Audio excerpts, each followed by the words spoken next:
A empezar la clase. Buenos días a todos. Estamos aquí en este día lunes para dar la clase que toca hoy. Alguien que tenga la amabilidad de recordarme dónde nos quedamos en la última clase. Yo creo que aquí ya habíamos comenzado. Profe, dio lo vicio del consentimiento y habíamos quedado en el error. Íbamos a comenzar Comenzar con la intimidación. violencia. Sí, muy bien. Entonces, vamos a compartir la pantalla. Y entonces vamos a ver. Y Meneses no responde. ¿Qué pasó? ¿Se te dañó el micrófono? Estás muy callado hoy. Bueno, muchachos, acuérdense que hemos empezado a explicar en relación al consentimiento que el requisito principal del elemento consentimiento es que, que la voluntad sea libremente manifestada. Entonces, por eso es que no se acepta el error, o el error más bien es un vicio del consentimiento. El segundo vicio del consentimiento es la violencia e intimidación. Entonces, siguiendo a la doctrina, a Valencia, a Valadejo, a todos los autores que escriben sobre derecho civil, se entiende por violencia la compulsión ejercida sobre una persona para determinarla a realizar un acto y que entonces esa violencia ejercida contra un sujeto de derecho o contra una persona invalida o vicia el consentimiento. La violencia se clasifica en física, que es entonces cuando te tuercen el brazo, o te obviamente o te agarran del cuello o simplemente te hacen algo que te lastima tu cuerpo, o moral, que es entonces la intimidación, la amenaza del daño. Entonces obviamente cuando le ponen en la espalda una 9 milímetros, obviamente que usted siente el frío de la boca del orificio por donde sale la bala, pero obviamente que te pueden estar o sea, la persona no te tiene que estar agarrando físicamente otras partes del cuerpo. Incluso, obviamente que te pueden estar apuntando con un rifle de francotirador también. Entonces, obviamente que la bala está ahí, el arma está ahí, pero obviamente que el francotirador puede estar a 100 metros de distancia. Entonces, por eso es que estos últimos dos ejemplos se refieren a la intimidación, porque más bien es violencia moral o violencia psicológica. Claro que con una 9 milímetros obviamente que está cerca del cuerpo, si es que la persona está detrás de usted y le está apuntando con el arma o con un AK-47 o con un calibre 38 y así sucesivamente. Entonces, por eso es que la doctrina en derecho civil hace esa distinción entre la violencia física y la violencia moral, que también se le llama entonces intimidación, que es entonces la amenaza del daño. La violencia e intimidación están reguladas en los artículos 1118 y 1119 del Código Civil, que dice así el artículo 1118. Artículo 1118. Hay violencia cuando para arrancar el consentimiento se emplea una fuerza irresistible. Claro que sería irresistible desde el punto de vista físico. Hay intimidación cuando se inspira a uno de los contratantes el temor racional y fundado de sufrir un mal inminente y grave en su persona o bienes, o en la persona o bienes de su cónyuge, descendientes o ascendientes. Así que obviamente que si di que mata al tío o mata al primo, mátalo, si eso no me va a hacer nada a mí. Entonces tiene que ser en línea directa, descendiente o ascendiente en línea directa o el cónyuge. Ya si es el primo, hermano o el tío abuelo, eso no tiene nada que ver, porque eso es lo que dice el código. Sigue diciendo el artículo 1118, que aunque claro, yo sé que eso ya ustedes lo estudiaron el año pasado, pero tenemos que repetirlo porque no queda de otra. Para calificar la intimidación debe atenderse a la edad, al sexo y a la condición de la persona y por supuesto el temor reverencial o el temor de desagradar a la persona a quien se debe sumisión y respeto no anulará el contrato. Eso en cuanto al artículo 1118. En cuanto al artículo 1119, perdón, ya, ahora sí ya se arregló el espacio, la violencia o intimidación anularán la obligación, aunque se haya empleado por un tercero que no intervenga en el contrato. Entonces, esto es importante, sobre todo porque obviamente que no tiene que ser el otro contratante.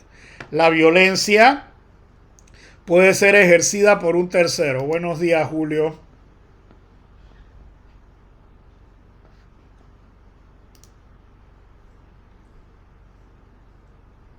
Ah, es que Meneses se fue, por eso es que no contesta.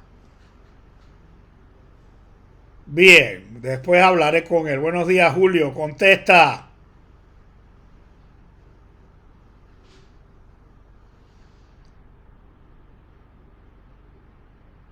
Después dice que no te saludo. Eres un caso.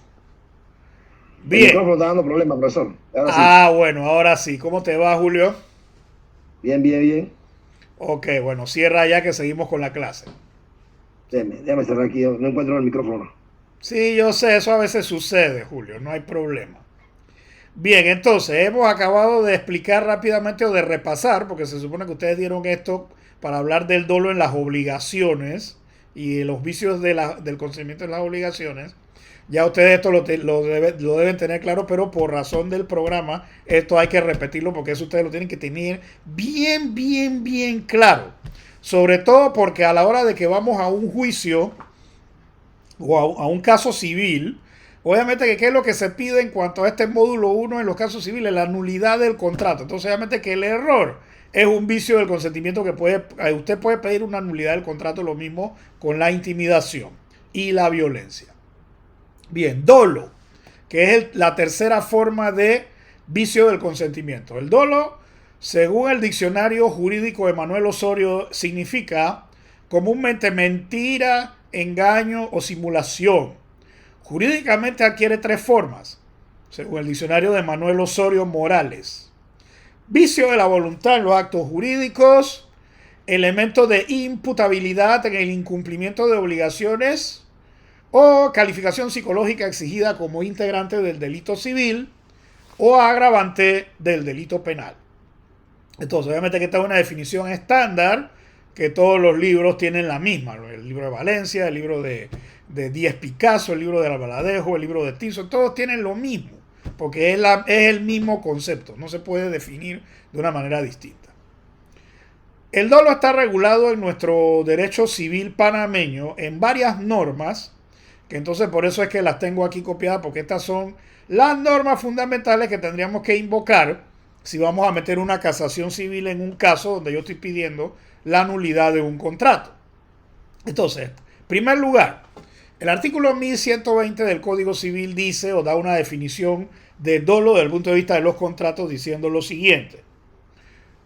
Hay dolo cuando con palabras o maquinaciones insidiosas de parte de uno de los contratantes he inducido el otro a celebrar un contrato que sin ellas no hubiera hecho.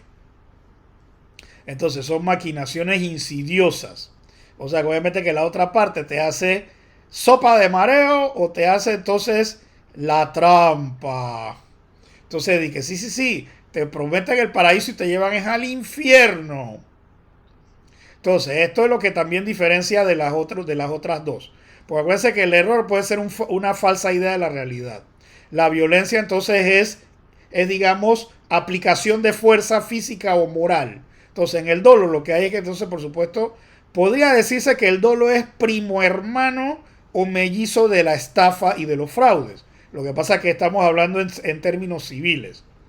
Porque obviamente que ya la estafa está castigada por el Código Penal, que eso ya sería otra cosa. Pero obviamente que un dolo es como si fuera la estafa civil, porque obviamente que me están diciendo, bueno, te voy a vender un cuadro de Rembrandt y resulta que es una imitación barata y que no es una pintura original.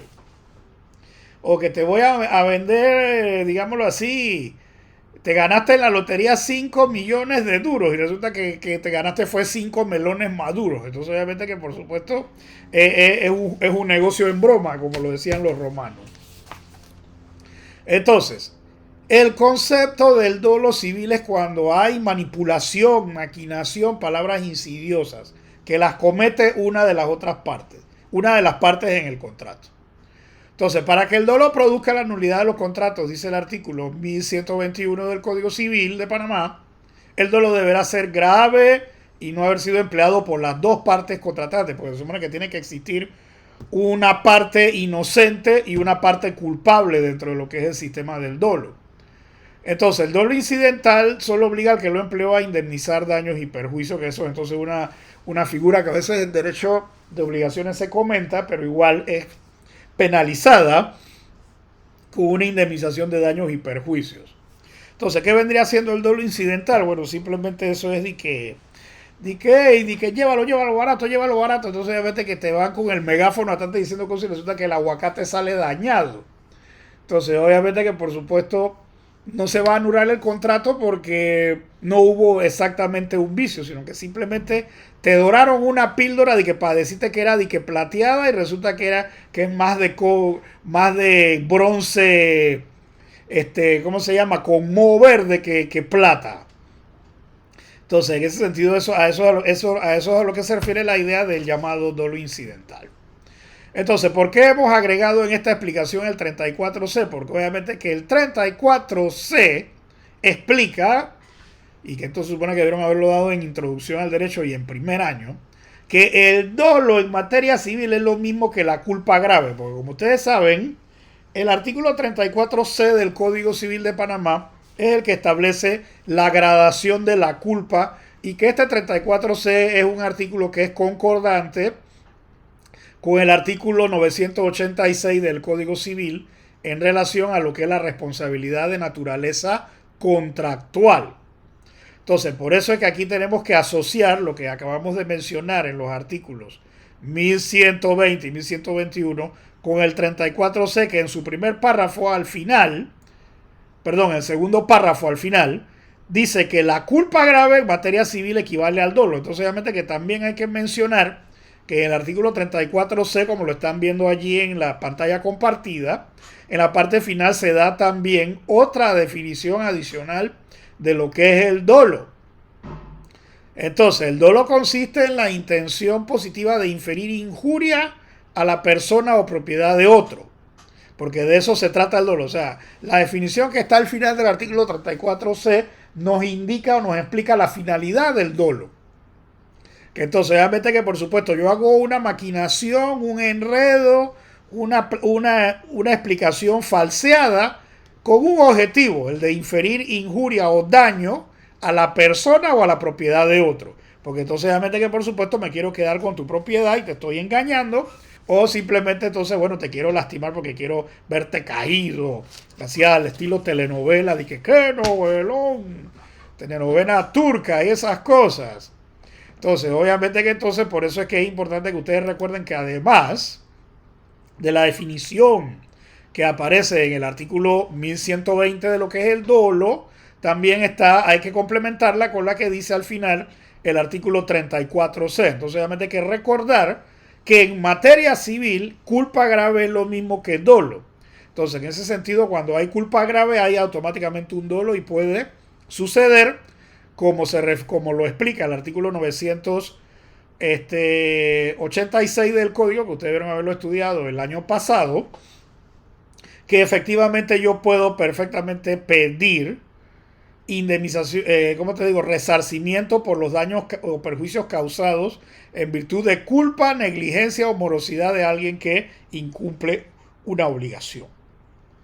Entonces, por eso es que estos artículos se tienen que interpretar sistemáticamente y están todos relacionados. Entonces, no sé si me estoy dando a entender. Preguntas hasta aquí. Jóvenes. Hello. No, profesor. Está más o menos. Pero una consulta. Eso del dolo, por lo menos, entra específicamente solo en contratos o también tendría que ver con por lo menos una persona quiere reclamar un terreno, pero actúa con dolo y al final el terreno queda a nombre de esa persona. ¿Cómo uno puede hacerle ver a la justicia que cometió dolo cuando tiene testigos y los testigos también cooperan? ¿Me explico? Sí, perfectamente, porque obviamente que cuando estamos hablando del artículo 34C, por supuesto nos estamos hablando de la definición de dolo como una categoría que es amplia, que no es solamente aplicable al derecho de contratos. Porque obviamente que por supuesto toda intención maliciosa es castigada con daños y perjuicios, independientemente de que sea o no contratos. Entonces, claro que eso sería aplicable en materia de bienes o en materia de obligaciones, sería perfectamente aplicable. Porque el ejemplo que usted está poniendo es un tema de derecho de cosas o derecho de bienes. Entonces, claro, si por supuesto yo hago una maquinación para hacer ver que yo soy el propietario cuando es otra persona, obviamente que eso por supuesto puede ser probado. Entonces, si usted tiene las pruebas, las tiene que presentar al tribunal. Bien sea a través de una acción de enriquecimiento sin causa o bien a través entonces de una denuncia penal, porque obviamente que aquí tendríamos que hablar también del tema penal, porque obviamente que esa persona que está cometiendo un dolo para quedarse con un terreno está haciendo una apropiación indebida de propiedad. Entonces obviamente que todos esos conceptos están debidamente relacionados y vinculados. Entonces creo que con eso le contesto su pregunta. Claro que sí, profesor. Muchas gracias. A la orden, ya saben que pueden hacer preguntas. Lo que quiero es que la gente venga. Que obviamente que voy a empezar también a llamar un poco de chiquillos de la tarde, que no lo que están en mi lista. Tengo de que 20 gatos en el grupo que me dieron ahora en la tarde de Internacional Privado, y en la lista en la UP Virtual Moodle tengo como 35 estudiantes, así que hay como 10 que no se están conectando. Entonces estoy Dick Tracy, estoy investigador ahora, quiero averiguar. Bien, si no hay más preguntas, entonces por supuesto ahora vamos a pasar dentro de lo que es el consentimiento al tema de la capacidad, que es un tema que ustedes debieron haberlo dado en Civil 1. Pues acuérdense que allá es donde se da propiamente en lo que es en los planes de estudio la capacidad, porque se supone que los sujetos de derecho tienen que tener capacidad para poder ejercer sus derechos subjetivos. Entonces, ¿qué se entiende por capacidad así rápidamente? La capacidad es la que se tiene en relaciones jurídicas determinadas para ser sujeto activo o pasivo de las mismas. Entonces, obviamente que existe la capacidad jurídica o de derecho, que es para ser entonces alguien que puede recibir, o como un sujeto pasivo, yo puedo recibir un derecho y puedo entonces tener la capacidad de actuar, la capacidad de obrar o la capacidad de hecho, que es entonces la que me permite ser sujeto activo. O sea que yo puedo celebrar actos jurídicos y contratos. Entonces obviamente que eso pues tiene que ver con el derecho civil, sobre todo porque el código habla específicamente, como lo estamos viendo aquí, de que no pueden dar el consentimiento los menores no emancipados, y entonces por supuesto los locos y dementes y los sordomudos que no sepan escribir. Esa es la causal de incapacidad general para efecto de no prestar consentimiento. Y entonces las incapacidades especiales están mencionadas en el artículo 1115, que entonces por supuesto que la misma ley civil o otra ley de otra rama puede modificar el tema de la capacidad, y por supuesto pueden existir incapacidades especiales establecidas por ley. Ahora, ¿cómo se descubre o cómo se analiza el tema de la capacidad en el ordenamiento jurídico panameño? Se relaciona siempre con la mayor edad. Así que por eso es que aquí está agregado, en la ficha aquí que se les está presentando, está agregado que el artículo 131 de la Constitución dice que son ciudadanos de la República todos los panameños mayores de 18 años, sin distinción de sexo. Entonces, en ese sentido, cuando el artículo 1114, numeral 1, dice que se aplica a los menores no emancipados, tenemos que completar esta información con el artículo 34A del Código Civil. ¿Alguien tiene el código?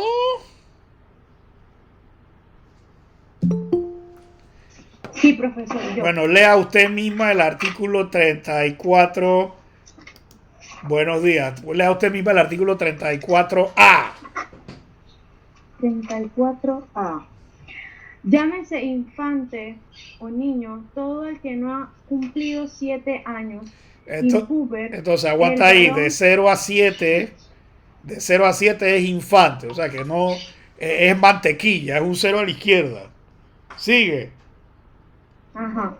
Impuber, el varón que no ha cumplido 14 años y la mujer que no ha cumplido 12. Entonces, alto ahí. El impúber es entonces el infante varón de 7 a 14 y la mujer de 7 a 12. Sigue. Adulto, el que ha dejado de ser impuber, mayor de edad o simplemente mayor, el que ha cumplido 18 años. Y menor de edad o simplemente menor, el que no ha llegado a cumplirlos. Sigue. Las expresiones mayor de edad o menor de edad o mayor empleados en las leyes comprenden a los menores que han obtenido habilitación de edad en todos los casos y cosas en que las leyes no hayan exceptuado expresamente a estos.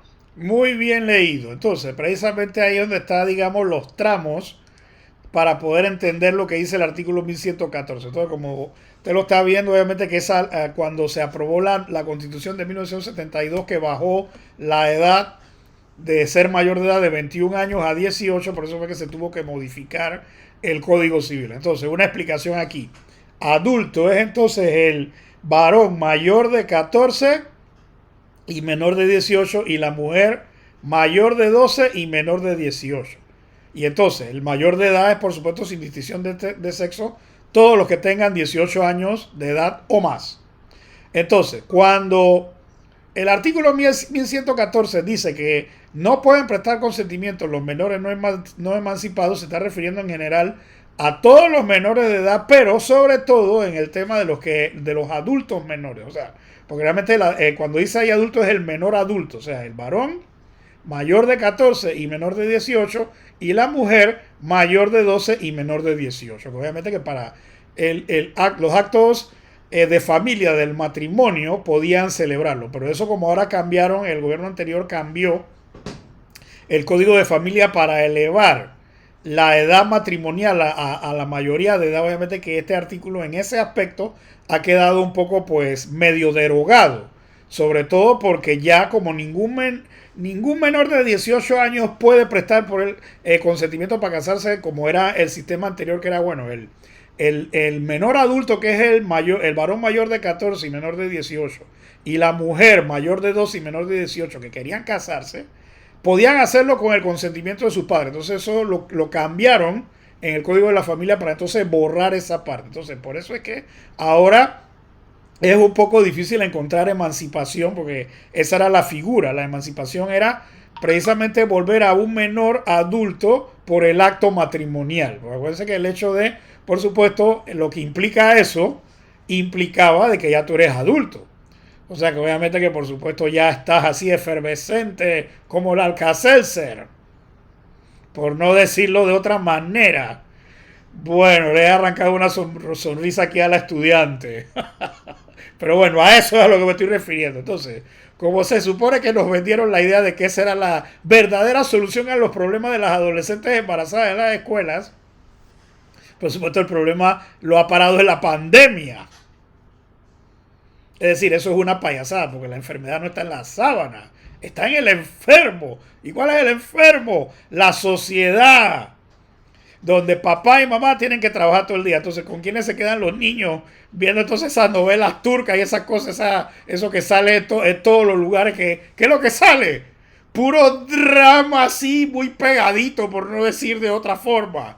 Entonces, ese es el problema, que hay que censurar a todos esos tipos de estas televisoras pónganle música clásica a los estudiantes, pónganle clases de matemáticas o de otras cosas. Entonces, esa es la verdadera solución a este problema. Una censura de verdad, nada de ese relajo de que sí, que las televisoras se autorregulan. Cuento, vienen con ese poco de productos feos copiados de otros países. Dime, Julio. Pero no es solamente eso, la música también tiene mucho que ver. Sí, estamos hablando de la música actual que le gusta a la juventud, que dice que todo. Entonces, claro, yo no me opongo al arte y a la música, pero obviamente que esa música también, eso es terrible. Eso es una descripción de un acto, ya tú sabes de qué. O sea, sin pared y sin cortina. O sea, obviamente que todo el mundo baila eso, entonces, por supuesto, eso que empieza con P, que no lo voy a seguir diciendo, eso también es otra forma, porque esos son ejercicios pélvicos, mis queridos estudiantes. Entonces eso ayuda a eso.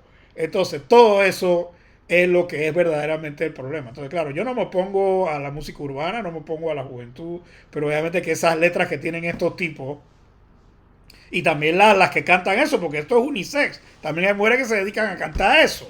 Entonces, eso como que yo diría que no hay que exponer a la juventud, por lo menos hasta cierta edad, no hay que exponerla a eso. Ya después que tú cumplas 16 o 17 o 18, que ya tú se supone que debes tener el discernimiento para decir si eso es lo que te va a solucionar la vida o si no, entonces ya ahí cambia la cosa. Entonces, como bien dice mi amigo Julio, es que no es solamente la televisión.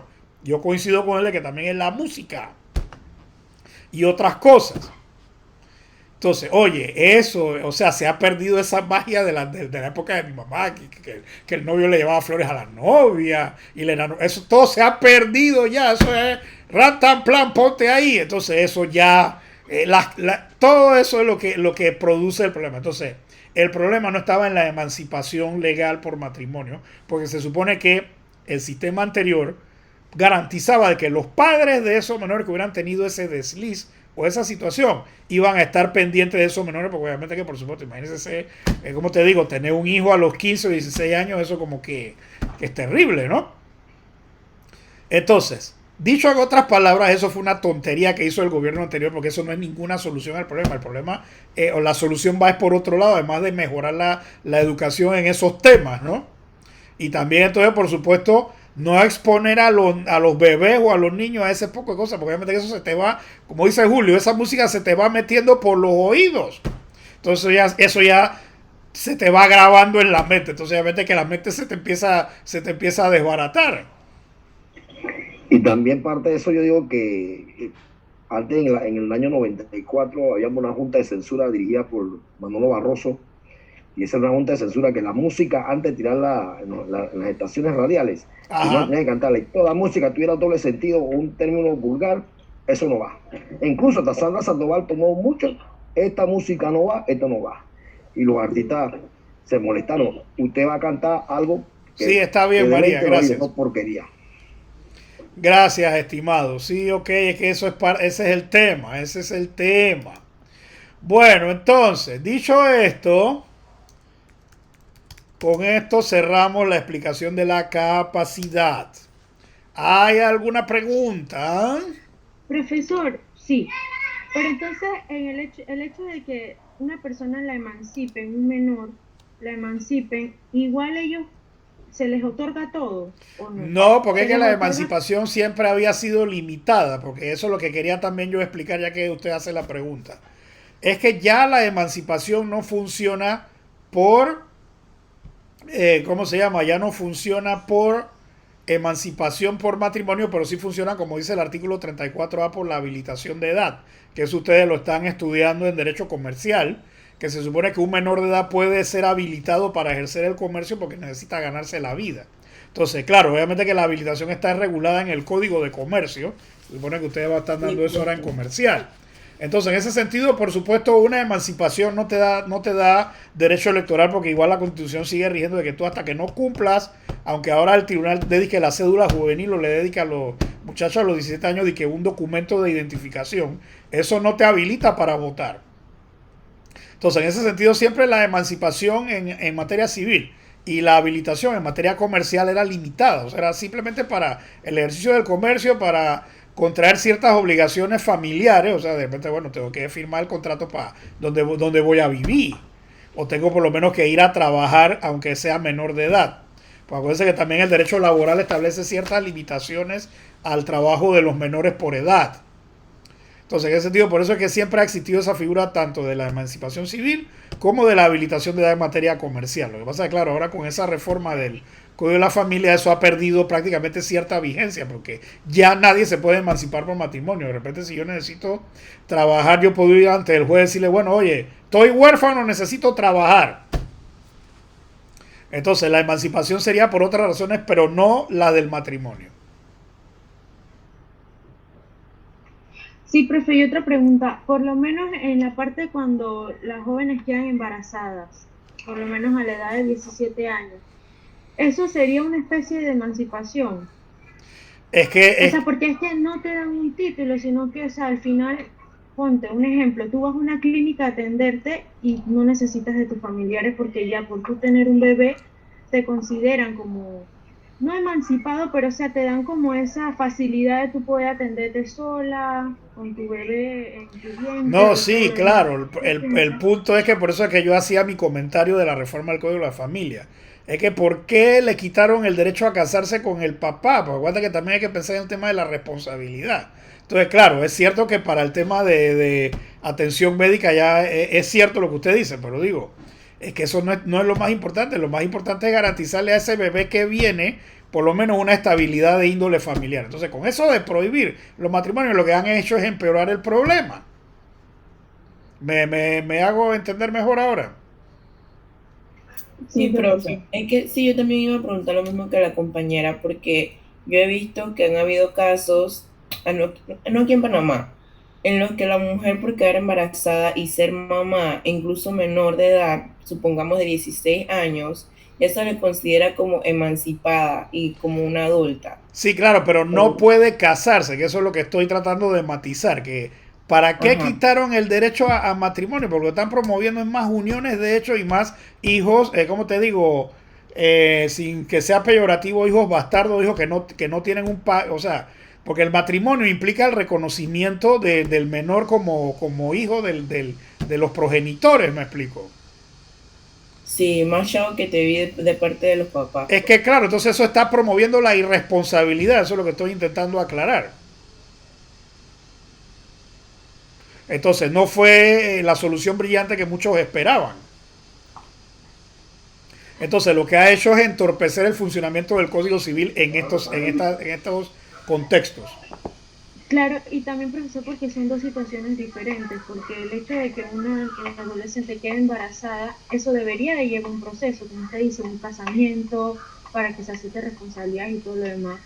Pero también si otro niño quiere emanciparse porque de repente su papá es negligente o no lo atienden o él ya quiere tener, eso ya es otra cosa, no tienen como que generalizar en lo mismo porque no siempre son los mismos casos. Exacto, los casos son diferentes y coincido con usted plenamente, porque ese es el punto.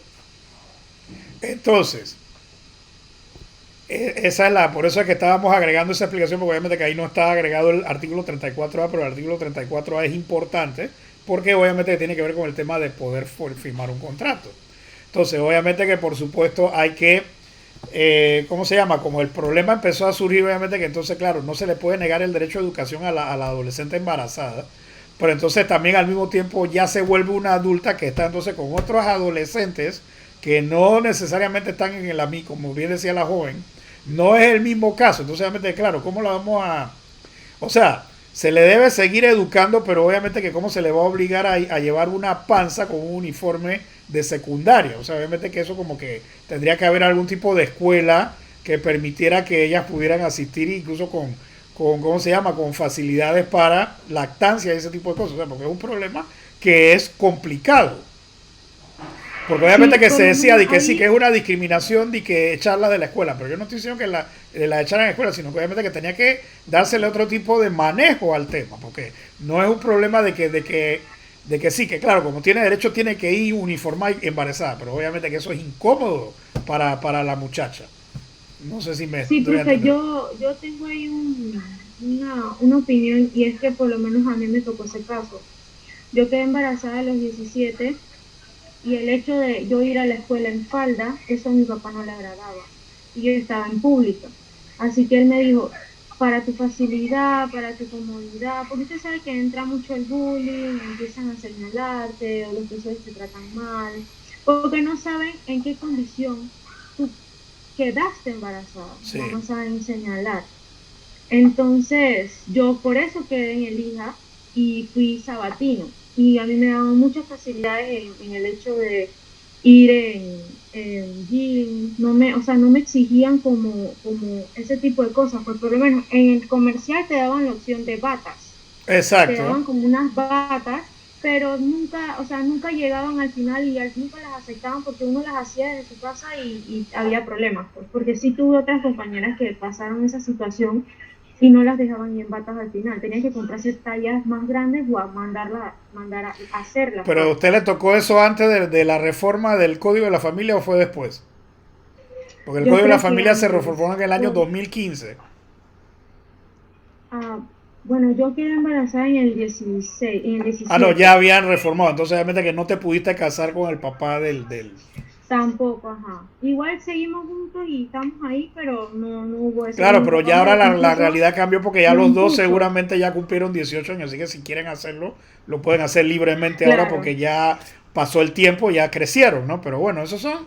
A veces son accidentes. Entonces, usted no tiene que sentirse incómoda o mal por esa cosa. Simplemente, bueno, ¿qué vamos a hacer? O sea, a veces es falta de información, pero bueno, ya uno va sobre la marcha ganando experiencia, aprendiendo y bueno, es así la vida. Entonces, bueno, yo, claro, y también que te apoyan bueno, ya miren qué año estoy, mi bebé tiene la misma edad que mi carrera.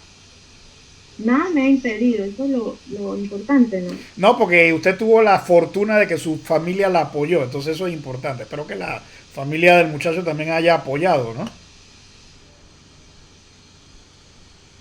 Sí, así es, Muy así bien. es. Bueno, yo me alegro y me alegro que esté usted muy bien. Bien, ¿alguna otra pregunta o comentario, distinguidos estudiantes?